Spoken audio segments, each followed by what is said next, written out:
సహోదరి సహోదరులారా, మీకు శుభవార్త. 2025 సంవత్సరంలో మొత్తం 365 అంశాలను మీతో పంచుకోబోతున్నాము. జనవరి 1వ తేదీ నుండి ప్రతిరోజు ఒక అంశము మరియు దానికి సంబంధించిన వాక్యమును పంచుకుంటాము. దయచేసి ఆ వాక్యములను వినండి, ధ్యానించండి మరియు ఆశీర్వదించబడండి. దయచేసి సబ్స్క్రైబ్ చేయండి మరియు మీ స్నేహితులతో పంచుకోండి. ధన్యవాదాలు.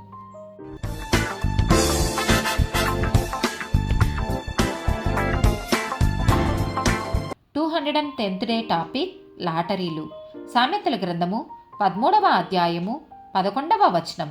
మోసము చేత సంపాదించిన ధనము క్షీణించిపోవును, కష్టము చేసి కూర్చుకొనువాడు తన ఆస్తిని వృద్ధి చేసుకొనును. సామెతల గ్రంథము 28వ అధ్యాయము 20-22 వచనాలు.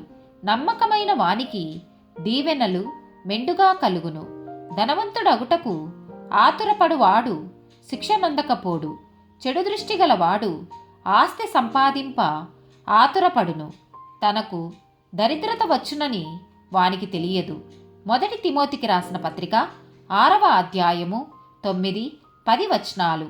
ధనవంతులగుటకు అపేక్షించు వారు శోధనలోను ఉరిలోను అవివేకయుక్తములను హానికరములనైన అనేక దురాశలలోనూ పడుదురు.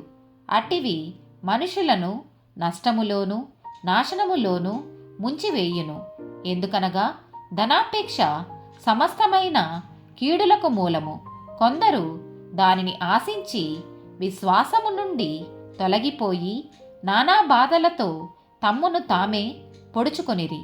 హెబ్రీలకు రాసిన పత్రిక 13వ అధ్యాయము 5వ వచనము. ధనాపేక్ష లేనివారై మీకు కలిగిన వాటితో తృప్తి పొందియుండుడి. నిన్ను ఏమాత్రమును విడువను, నిన్ను ఎన్నడును ఎడబాయను అని ఆయనే చెప్పెను గదా. ఆమేన్.